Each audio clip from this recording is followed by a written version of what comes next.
எனக்கு ஒரு எக்ஸ்பீரியன்ஸு ஆக்சுவலாக நல்லா இருந்துச்சு எனக்கு. ஸோ சரி, நம்ம வந்து ஒரு குற்றத்தை செஞ்சோம், ஒருத்தங்களுக்கு கெடுதல் சமூக விரோத செயலில் செஞ்சுட்டு நாம் அந்த மாதிரி தைரியமாக உட்காந்து பேச முடியும். என்னடா அவன் தப்பையும் பண்ணிட்டு வந்து உட்காந்து பேசுகிறான் அப்படின்னு. நான் என்ன பண்ணேன் எனக்கு தெரியும், மற்றவங்களுக்கும் தெரியும். இன்னைக்கு வந்து நிறைய அக்யூஸ்டுங்களை கூப்பிட்டு வந்திருந்தாங்க. கூப்பிட்டு வரும்போதே பார்த்தீங்கன்னா கூடவே இந்த துப்பாக்கியெல்லாம் வச்சுட்டு நிறைய போலீஸ் வந்து நிற்கிறாங்க. அப்போ எங்கள் அம்மா திரும்பி பார்த்து, இப்படி இருக்கவங்களெல்லாம் கூப்பிட்டு வந்து விசாரிக்கிறாங்கன்னா அந்த இடத்துலையும் ஒன்றை கூப்பிட்டு வந்து விசாரிக்கிறாங்கன்னா அவ்வளோ பெரிய தப்பாமா நீ பண்ணியிருக்க அப்படின்னு கேட்டேன். தம்பி இது முக்கியமான கேஸ் டிஸ்கஸ் பண்ணுறாங்க மேலே போர்டில், டிஸ்கஸ் பண்ணிட்டு வருவாங்க அப்படின்னு சொல்லிட்டு நானும் ஜெயபிரகாஷ் தான் கொடுத்தோம். அது ஷூரிட்டி. நேற்று 2 பேர் வந்துட்டு சவுக்கு மீடியா தானே அப்படி சொல்லிட்டு வாழ்த்துக்கள் அப்படின்னு கை கொடுத்துட்டு போகிறாங்க எங்கள் 2 பேருக்கும். அப்போ வந்து வாழ்த்து சொல்கிற இடமா இது அப்படின்ற மாதிரி தோணுச்சு. நீங்கள் 2 பேரும் ரொம்ப களைப்பாக தெரியுறீங்க பார்க்குறதுக்கு. நீதிமன்றம் நானும் களைப்பு தான். என் அனுபவத்தை நான் சொல்கிறேன். முதல்ல நம்ம பஞ்சாயத்தை பேசி முடித்து விட்டு நாம் ஊர் பஞ்சாயத்துக்காக செல்வோம். முதலில் நீங்கள் ஒரு லியோ போயிட்டு வந்துட்டாரு மாலதி. நீங்கள் நீதிமன்றம் சென்று 3 நாட்களாக நீதிமன்றம் சென்று சும்மா ஃப்ராங்காக சொல்லுங்கள், தெரிஞ்சுக்கிட்டோம் என்னன்றதை தெரிஞ்சுக்கிட்டோம். உங்கள் அனுபவம் எப்படி இருந்துச்சுன்னு சொல்லுங்கள். என்ன நடந்துச்சு, உங்கள் அனுபவம் எப்படி இருந்துச்சு சும்மா சொல்லுங்கள். நம்ம மேலே போட்ட வழக்கில் நான் A3. ஸோ அதுக்காக நம்ம வந்து ஆன்டிசிபேட்டரி பெயில் வாங்கியிருந்தோம். அதுக்கு வந்து இப்போ இன்னைக்கு போய் ஷூரிட்டி நிறுத்தணும். முன்ஜாமீன் வாங்கியிருந்தீங்க உயர்நீதிமன்றத்தில். ஆமாம். ஸோ இன்னைக்கு தான் கடைசி நாள். ஸோ ஷூரிட்டி நிறுத்துறதுக்காக போனோம். நீங்கள் எத்தனாவது நாள்? இன்னைக்கு ஆக்சுவலாக 3 நாளாக ட்ரை பண்ணி இன்னைக்கு தான் அந்த வேலை முடிஞ்சுது. என்ன நடந்துச்சு 3 நாள்? என்ன நடந்துச்சு 3 நாளாக? அதான் நம்மளோட டாக்குமெண்ட்லாம் கொடுக்கணும். அப்படி கொடுக்கறதுலேயே பெரிய சிக்கல் இருக்குது. ஏன்னா ரொம்ப நுணுக்கம். நான் ஏன் உங்ககிட்ட இதை கேட்குறேன்னா, முன்ஜாமீன் கிடச்சிச்சு, ஷூரிட்டி கொடுத்துட்டோம் அப்படின்ட்டு தான் எல்லாருக்கும் தெரியும். ஷூரிட்டி வாங்குறதுல என்ன டிஃபிகல்ட்டின்றதை சொல்லுங்கள். ரேஷன் கார்டு வேணும், ரேஷன் கார்டு இருக்கிறவங்க அவைலபிளாக இல்லை, ரேஷன் கார்டு அவைலபிளாக இருக்கிறவங்க உங்களுக்கு ஷூரிட்டி கொடுக்க வரல, எனக்கு எதுக்கு பிரச்சனை? ஸோ இப்போ 3 நாள் இதெல்லாம் சொல்லுங்கள். ஷூரிட்டி இருந்தாலும் அவங்கக்கிட்ட வந்து ஆதார் கார்டு இருக்கணும். அதுக்கப்புறமா 15,000 ரூபாய் கண்டிப்பாக அவங்க ஒரு அந்த சொத்தோட மதிப்பு அளவுக்கு அவங்கக்கிட்ட ஏதாவது ஒன்று இருக்கணும், டாக்குமெண்ட் இருக்கணும். ஸோ அம்மாவை தான் கூப்பிட்டு போனேன். அம்மாவுக்கு 15,000 ரூபாய்க்கு என்ன இருக்க போகுது? ஸோ அதாவது ஆண்கள்னால் குறைஞ்சபட்சம் ஒரு பைக் வச்சுருப்பாங்க, அது கூட இல்லை. ஸோ அதுக்கு வந்து அக்கௌண்ட்டில் காசு இருந்தால் கூட அதை ஏற்றுக்கிறேன்னு சொன்னாங்க. அப்படி ஏற்றுக்கிட்டாலும் அதுக்கு புக்கு கொடுக்கணும், புக்குக்கு அப்புறமா ஸ்டேட்மெண்ட் கொடுக்கணும், அந்த ஸ்டேட்மெண்ட்டில் சீல் வாங்கணும். இந்த மாதிரி பல விஷயங்கள் இருக்குது. இதில் 3 நாளாக இப்போ எத்தனை மணிலேருந்து எத்தனை மணி வரைக்கும் கோர்ட்டில் இருந்தீங்க? காலையில் இங்கே வீட்டிலேருந்தே நாங்கள் 8 மணிக்கு கிளம்பிடுவோம். அப்போ தான் அங்கே 9:30க்குள்ளே போகணும், டாக்குமெண்ட்லாம் எழுதணும். அப்படி எழுதி 10:30க்குள்ளே கொடுக்கணும். அப்படி லைட்டாக கொடுக்க நம்ம தவறிட்டோம்னா திரும்ப 12:30க்கு தான் வாங்குறாங்க. அதுவும் தப்பாக எழுதிட்டோம்னா திரும்ப போய் எழுதிட்டு வாங்க. நம்ம எழுதலை, லாயர்ஸ் தான் எழுதுகிறாங்க. அவங்க சின்னதாக தப்பு விட்டுடுறாங்க. எப்படின்னா, உங்களுக்கு ஏதாவது ஐடென்டிட்டி சொல்லுங்கள் அப்படி சொல்லும்போது ஒரே ஒரு ஸ்கார் எழுதுகிறாங்கன்னா 3 ஸ்காரு. இந்த மாதிரி சின்ன விஷயங்கள் கூட திருப்பி அனுப்பிடுறாங்க. ஸோ நம்ம அதை வந்து கரெக்டாக எழுதி எடுத்துகிட்டு போய் கொடுக்கணும். ஆக்சுவலாக நீதிமன்றத்துக்குன்னு சில ரூல்ஸ் அண்ட் ரெகுலேஷன் இருக்குது. அதை நம்ம தொடர்ந்து அங்கேயே போயிட்டு இருக்கல. நம்ம என்னைக்கோ ஒரு நாள் போகிறோம்ல, அதனால நம்மளுக்கு அந்த சிக்கல்கள்லாம் நடைமுறை சிக்கல்கள் இருக்குது. ஒரே ஆர்டரு எனக்கும் அவருக்கும். அவர் A2 A3. எனக்கு A1 யாரு? இல்லை ஆக்சுவலாக சவுக்கு மீடியா A1 நீங்கள் A2 நான் A3 A4. ஓகே. ஸோ இப்போது ஆர்டர் ஒன்றா வாங்கிட்டாங்க. அப்போ எனக்கிட்ட 2 ஷூரிட்டி கரெக்டாக இருந்தாலும் அவர்கிட்ட பிளட் ஷூரிட்டி இல்லை. அப்போ அதனால திரும்ப நான் போக வேண்டியிருக்கு. அப்படி போகும்போது ரேஷன் கார்டில் எங்கள் அம்மா ஆல்ரெடி என் பேரை நீக்கிட்டாங்க. இதில் வேறு என்ன ரேஷன் கார்டில் பேர் இல்லைன்னு கேட்குறாங்க. எங்கள் அம்மாவுக்கு சொல்ல தெரில, நீக்கிட்டாங்க அப்படின்னு சொல்கிறாங்க. ஏன் நீக்கினாங்க அப்படின்லாம் சொல்லணும்னு அவங்களுக்கு தோணலை. அதுக்கப்புறம் நம்மகிட்ட ஐடி கார்டு கையில் எடுத்துகிட்டு போகணும் போல இருக்கு, நம்ம எடுத்துகிட்டு போகல. சரி, ஓவரால் இந்த மாதிரி ஒரே நடைமுறை சிக்கல்களாக இருந்தது. எப்படி இருந்தது இந்த நீதிமன்ற அனுபவம்? நீதிமன்ற அனுபவமா? அதாவது ஒரு மனுஷன் எங்கே வரக்கூடாதுன்னா நீதிமன்றத்துக்குலாம் வரக்கூடாது. எந்த குற்ற செயல்களும் ஈடுபட்டு இந்த மாதிரியான விஷயங்களெல்லாம் நம்ம ஃபேஸ் பண்ணவே கூடாதுன்ற மாதிரி ரொம்ப கஷ்டமாக இருந்தது. கோர்ட்டில் ஒரு கேஸுக்கு போயிட்டு இப்படி சொல்கிறீங்க. தமிழ்நாடு பூரா எத்தனை நீதிமன்றங்களில் நான் சுற்றி கொண்டிருக்கிறேன். உங்களுக்கு எப்படி பாருங்க? எங்களுக்கு வந்து போலீஸ் ஜீப்பு, போலீஸ் வேனு, நீங்கள் மனம் போயிட்டு உங்களை பிக்கப் பண்ணுவாங்க, ட்ராப் பண்ணுவாங்க, ஆள் இருக்குது. எங்களுக்கு அப்படியா? அது மட்டும் இல்லை, நீங்கள் உள்ளே போயிடுவீங்க, உங்களுக்கான டாக்குமெண்ட் எல்லாம் வெளியே இருக்கவங்க ரெடி பண்ணுறாங்க. இந்த டாக்குமெண்ட் எல்லாம் நம்ம ரெடி பண்ணோம். அப்புறம் இன்னொன்று, ஒரு நாள் பிடிச்சி வச்சுப்பாங்க, உங்களை தொடர்ந்து பிடிச்சி வச்சுப்பாங்க, உங்களுக்கு பழகிருச்சு. நம்மளுக்கு வந்து என்னென்னா ஒரு அடுத்தடுத்த நாள் போகும்போது ஒரே மன உளைச்சலாக இருக்குது. அப்புறம் இன்னைக்கு ஷூரிட்டி நிறுத்தலைன்னா நம்மளுக்கு அரெஸ்ட்டு தான் அடுத்தது. ஐயோ அப்படின்னு அதெல்லாம் நினைச்சாலே பயமா இருக்கு. உங்களுக்கு எப்படி இருந்துச்சு அனுபவம்? எனக்கு ஆக்சுவலாக நல்ல அனுபவம் தான். நான் ஏற்கனவே வந்து ஒரு கேஸில் கூச்சிருக்கேன். பட் அதுலேருந்து ஏற்கனவே ஒரு கேஸ்னா ஏதோ பழைய கிரிமினல் வழக்கு சிஎம்டி கேஸும் சவுக்கு தொடர்பான வழக்கு என்று சொல்லுங்கள். நீ ஏதோ சிஎம்டி என்ன சிஎம்டியில் ஏதோ தப்பு பண்ணிட்டீங்கன்னு நினச்சிப்பாங்க. இல்லை அது சிஎம்டி நான் பேசினேன்ல கிளம்பாக்கத்தை வந்து அந்த பிவிஜி குரூப் கொடுக்குறாங்கன்னு சொல்லிட்டு பேசினோம். ஸோ அதில் நிறைய முறைகேடுகள் இருக்குது. அவசரமாக திறக்கிறாங்க. அதில் 4D டாக்குமெண்ட் ரெடி பண்ணி வந்து நீங்கள் பேசிட்டீங்கன்னு சொல்லிட்டு சொன்னாங்க.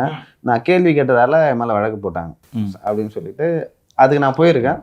அங்கே போயிட்டு ஷூரிட்டி ரெடி பண்ணுறதுக்கு நான் போனேன். போயிட்டு அப்புறம் எனக்கு ப்ரொசீஜர் அப்போ தான் சொன்னாங்க, இந்த மாதிரினா நீ உனக்கு மேலே கேஸ் போடுவேன்னா நீ எங்கேயும் ஓடிடக்கூடாது அப்படின்னு சொல்லிட்டு உனக்கு தெரிஞ்சவங்க 2 பேர் வரணும். சில கேஸுக்கு வந்து பிளட் ரிலேஷன் தேவைப்படும், சில கேஸுக்கு தேவைப்படாது அப்படின்னு சொல்லிட்டு சொன்னாங்க. சரி நான் கூட்டி போனோம். ப்ரொசீஜர்லாம் பார்த்தாங்க. ஸோ எனக்கு வினோதமாக இருந்துச்சு. அந்த குற்றவாளி குண்டில் போய் ஏறி நின்னா என்ன கேஸ் தெரியுமா அப்படின்னு கேட்டேன். Sir 420 sir criminal case. அவங்க தான் அப்படி தான் போட்டிருக்காங்க அப்படின்னு எல்லாம் பார்த்தாங்க. என்னடா 420 பண்ணிருப்பான் அப்படின்னு சொல்லி அந்த மாதிரி பார்த்தாங்க. அது ஒரு அனுபவம் தான் எனக்கு. நான் வந்து பெருசாக நான் என்ன பண்ணிருக்கேன்னு எனக்கு தெரியும். நான் பெருசாக அசிங்கெலாம் பண்ணல. சரி பண்ணால் ஐயோ நடப்பெல்லாம் பண்ணுறாங்க அப்படின்னு போயிருப்பாங்க. எனக்கு அது ஒரு எக்ஸ்பீரியன்ஸ். நான் என்ஜாய் பண்ணாது. இப்போ வந்து இங்கே போனது வந்து இன்னொரு விஷயம் சொல்லணும். குண்டாஸில் வந்து முதல்ல வந்து ஜாமீன் கொடுத்தது உங்களுக்கு தான். அந்த 2வது போட்ட குண்டாஸு ஓகேவா, வேற யாருக்குமே இந்தியாவிலே வந்து கொடுத்ததில்ல. அந்த ப்ரொசீஜர் என்ன ப்ரொசீஜர்னு சொல்லிட்டு யாருக்குமே தெரியல. அதெல்லாம் தலையை பிடிச்சிட்டு இருக்காங்க. எங்க அப்படி சொல்லிடுச்சுங்க, எங்க ஜாமீன் கொடுக்குறது? சுப்ரீம் கோர்ட் சொல்லிடுச்சு. இப்போ ஹைகோர்ட் சொன்னாங்கன்னா ஹைகோர்ட் கீழே இருக்க கோர்ட்ல வந்து நம்ம வந்து அது காலகாலமா நடக்கிறது. சுப்ரீம் கோர்ட் ஹைகோர்ட் சாட்டிஸ்ஃபேக்ஷனுக்கு ஷூரிட்டி கொடுன்னு சொல்லிட்டாங்க. ஹைகோர்ட்ல நார்மலி ஷூரிட்டி எக்ஸிக்யூட் பண்ண மாட்டாங்க. ஃபர்ஸ்ட் இந்த கேஸ் எல்லாம் வந்து கொடுத்தாங்க. அதனால வந்து என்கிட்ட எல்லாம் தம்பி இது முக்கியமான கேஸ் எல்லாம் டிஸ்கஸ் பண்றாங்க மேல போர்டில் டிஸ்கஸ் பண்ணிட்டு வருவாங்க அப்படின்னு சொல்லிட்டு நானும் ஜெயபிரகாஷ் தான் கொடுத்தோம் அதுக்கு ஷூரிட்டி. சரி நான் உங்களுக்கு ஷூரிட்டி கொடுக்க வந்தேன். ஸோ அப்போ வந்து எனக்கு வந்து மற்ற கோர்ட்டை காட்டியும் ஹை கோர்ட் ரொம்ப ஈஸியாக இருந்துச்சு அப்ரோச் பண்ணுறது. ஏன்னா அங்கே வந்து லைக் எல்லாம் ரெஜிஸ்டர் அங்கே போயிட்டு பார்த்தோம். அவர் சொன்னார், நம்ம தெரியுமா சங்கர் சார்? ஆமாம் சார், அவர் தான் வேலை செய்கிறேன். எத்தனை வருஷமாக தெரியும்? 5 வருஷமா. என்ன டாக்குமெண்ட் கொடுக்குற அப்படின்னு கேட்டார். சார் இந்த மாதிரி என் பைக் இருக்குது, சொந்த பைக் தானே அப்படின்னு சொல்லிட்டு கேட்டாங்க. ஆக்சுவலாக அது விசாரிக்கிறாங்க நல்லா டீட்டெயிலாக ஷார்ப். சில கொஸ்டின்லாம் கேட்குறாங்க. ரெஜிஸ்ட்ரேஷன் எங்கே வண்டி நம்பர் சொல்லுன்னு கேட்டாங்க. வண்டி நம்பர் சார் இந்த மாதிரி சொன்னேன் நான். இது என்ன ஒரு ரெஜிஸ்ட்ரேஷன் சொல்லு அப்படின்னு கேட்டாங்க. சார் இந்த மாதிரி அந்த ஒரு registration. Okay correct. Registrar district judge ரெஜிஸ்ட்ரார்ன்ற ஒரு பதிவாளர் நினச்சிட்டு இருக்கீங்க. மாவட்ட நீதிபதி. அவர் ஒரு நீதிபதியாக இருந்தால் இப்போ நீதிபதி. கரெக்ட் அப்படின்னு சொல்லிட்டு சொன்னாங்க. அதுக்கப்புறம் நிறைய கேள்வி கேட்டார். டக்குன்னு ஓகே பண்ணி கொடுத்துட்டாங்க அங்கே. இப்போ சைதாப்பேட்டை போனது வந்து அந்த வாராகி கேஸில் வந்து நீங்களும் 3 நாளாக போயிட்டு இருக்கீங்க. 3 நாளாக போயிட்டுருக்கோம். 3 நாளில் போய்ட்டு அங்கே என்ன ப்ரொசீஜர் அப்படின்னு சொல்லிட்டு அப்படின்னு பார்த்தா அவர் மேஜிஸ்ட்ரேட் வந்து கரெக்டாக இருப்பார் அப்படின்னு சொல்லிட்டு நிறைய பேர் சொன்னாங்க. போனால் அந்த மாதிரி கரெக்டாக இருக்கார். எனக்கு என்ன டாக்குமெண்ட்லாம் வேணும், இதெல்லாம் வேணும், இருந்தால் நான் ஓகே பண்ணுவேன் அப்படின்னு சொல்லிட்டு சொன்னோம். சரி ஆக்சுவலாக வந்து எங்களுக்கு வந்து கொஞ்சம் தடுமா லைக் குழப்பம், என்ன டாக்குமெண்ட் வைக்கிறது, யாரை கூப்பிட்டு போகிறது அப்படின்னு சொல்லிட்டு. அப்புறம் அவரே சொல்லிட்டார் பிளட் ரிலேஷனு, அப்புறம் ஃப்ரெண்ட்ஸ் நீங்கள் யாராவது கூப்பிட்டாங்க, ஒரு பிளட் ரிலேஷன் வேணும், ரேஷன் கார்டு மஸ்ட்டு, ஓகேங்களா? ஸோ இந்த மாதிரிலாம் கொடுத்தா நான் கொடுத்துருவேன் அப்படின்னு சொல்லிட்டு அங்கே இருக்கிற வக்கீல்லாம் சொன்னாங்க. சொன்ன உடனே நாங்கள் போய் கொடுத்துட்டார். ஸோ கரெக்டாக இருந்தார். லைக் அவர் சொன்ன மாதிரி செஞ்சார். லியோ விஷயத்துல வந்து அவங்க அம்மா வீட்டில் பாப்பாவை பார்த்துக்கிறாங்க, குட்டி பாப்பாவை. அதனால முடிஞ்ச வரைக்கும் தவிர்த்துக்கிட்டே வந்தார். குழந்தையெல்லாம் எதுக்கு கோர்ட்டுக்கு தூக்கிட்டு வரணும் அப்படின்னு சொல்லிட்டு. ஸோ அது ஒரு காரணம் ரொம்ப லேட் ஆனதுக்கு. ஸோ அதுவும் ஒரு காரணம். சரி அவர் சொன்னார், ஓகே சொன்ன மாதிரியே கொடுத்துட்டாங்க. ஸோ இதுவும் ஒரு experience. Saidapet court, Egmore high court அப்படின்னு சொல்லிட்டு எனக்கு ஒரு எக்ஸ்பீரியன்ஸு. ஆக்சுவலாக நல்லா இருந்துச்சு எனக்கு. ஸோ சரி நம்ம வந்து ஒரு குற்றத்தை செஞ்சோம், ஒருத்தங்களுக்கு கெடுதல் சமூக விரோத செயலில் செஞ்சுட்டு நான் அந்த மாதிரி தைரியமாக உட்காந்து பேச முடியாது. அதனால் அவன் தப்பியும் பண்ணிட்டு வந்து உட்காந்து பேசுகிறான் அப்படின்னு நான் என்ன பண்ணேன் எனக்கு தெரியும், மற்றவங்களுக்கும் தெரியும், பார்க்குற ஆடியன்ஸுக்கும் தெரியும் நான் என்ன பண்ணேன்னு. அப்படி இருக்கும்போது இந்த மாதிரி விஷயங்கள்லாம் நான் என்ஜாய் பண்ணேன். அதனால் கொஞ்சம் அலைச்சல் தான், கொஞ்சம் அந்த விஷயத்தில் கஷ்டமாக இருக்கும். மற்றபடி வந்து இது பெருசாக லைக் என்னை அஃபெக்ட் பண்ணல, எங்கள் ஃபேமிலியை அஃபெக்ட் பண்ணல. இது நேற்று 2 பேர் வந்துட்டு சவுக்கு மீடியா தானே அப்படி சொல்லிட்டு வாழ்த்துக்கள் அப்படின்னு கை கொடுத்துட்டு போகிறாங்க. எங்கள் 2 பேருக்கும் அப்போ வந்து வாழ்த்து சொல்கிற இடமா இது அப்படின்ற மாதிரி தோணுச்சு. இன்னொன்று எங்கள் அம்மா கிட்ட ஆக்சுவலாக நம்மளோட வழக்கை என்னன்னு சொல்லணும், ஏன்னா ஜட்ஜ் கேட்பார் போல இருக்குது. ஸோ என்னென்னா வந்து இது மாதிரி இன்டர்வியூவில் கேள்வி கேட்டாங்க, அதனால இந்த வழக்கு. அப்போ எங்கள் அம்மாவில் இன்றைக்கி வந்து நிறைய அக்யூஸ்டுங்களை கூப்பிட்டு வந்திருந்தாங்க. கூப்பிட்டு வரும்போதே பார்த்தீங்கன்னா கூடவே இந்த துப்பாக்கியெல்லாம் வச்சுட்டு நிறைய போலீஸ் வந்து நிற்கிறாங்க. அப்போ எங்கள் அம்மா திரும்பி பார்த்து இப்படி இருக்கவங்களெல்லாம் கூட்டு வந்து விசாரிக்கிறாங்கன்னா அந்த இடத்துலயும் உன்னை கூட்டு வந்து விசாரிக்கிறாங்கன்னா அவ்வளோ பெரிய தப்பாமா நீ பண்ணியிருக்க அவ்வளோ பெரிய அப்படின்னு தப்பு கேட்டா தான் இங்கே உட்காந்து பேசுனா. நான் இதை எதற்காக நீங்கள் வெளியே சொல்ல வேண்டும், பொதுமக்களுக்கு நம்ம பார்வையாளர்களுக்கு இது தெரியணும் அப்படின்ட்டு ஏன் நினச்சேன்னா, ப்ராசஸ் இஸ் தி பனிஷ்மெண்ட். இப்போ நீங்கள் கைதாக இருக்கணும், நீதிமன்றம் முன்ஜாமீன் கொடுத்துருச்சு, நீங்கள் சிறை செல்ல போவதில்லை. ஆனால் இதோடு உங்கள் சிக்கல் முடியவில்லை. ஃபைன் போடணும் நாளையிலேருந்து. இப்போது இந்த ஷூரிட்டிக்கே இந்த பாடுபட்டீங்களா, நாளை முதல் நீங்கள் தினந்தோறும் சென்று காவல்துறை ஆணையர் அலுவலகத்தில் கையெழுத்திட வேண்டும். இந்த ப்ராசஸ் இஸ் தி பனிஷ்மெண்ட்டுன்னு சொல்லுவாங்க. நீங்கள் பேசும்போது சொன்னீங்க கோர்ட்டுக்கெலாம் போகக்கூடாத இடம் அப்படின்ட்டு. ஏன் எல்லாரும் கோர்ட்டுக்கு போகக்கூடாதுன்னு சொல்கிறாங்கன்னா, இவ்வளோ காம்ப்ளிகேஷன் இருக்குது, செலவாகும். ஆக்சுவலாக லைக் இந்த சட்ட நுணுக்கங்கள் பற்றி தெரியாதவங்க ஒரு எளிய தடுமாறிடுவாங்க. அவங்களுக்கு வந்து கொஞ்சம் நீங்கள் 2 பேருமே பட்டதாரிகள், உங்களுக்கே இவ்வளோ தடுமாற்றம் இருக்குது. படிக்காதவங்க, ப்ரொசீஜர் தெரியாதவங்க போனாங்கன்னா என்ன பாடுபடுவார்கள்? புரியுது. ஸோ இந்த ப்ராசஸ் தி பனிஷ்மெண்ட். இது போலீஸ் பட்டுன்னு எஃப்ஐஆரை போட்டு வச்சுட்டு இருக்கிறதுக்கு ரீசனு, இந்த எஃப்ஐஆரை அவங்க போட்டுருவாங்க ஒரு 20-30 நிமிஷத்துல எஃப்ஐஆர் போட்ட முடியும். அந்த எஃப்ஐஆர்லேருந்து நீங்கள் வெளியில் வரதுக்கு குறைந்தது 2 வருடம், குறைஞ்சது நான் சொல்கிறது. எவ்வளோ வேகமாக வேலை செஞ்சீங்க, இங்கே கோஷ் போனீங்கனாலும் 2 இயர்ஸ் ஆகும்.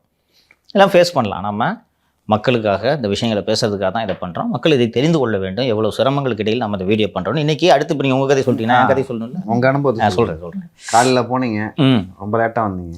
முதலில் வந்து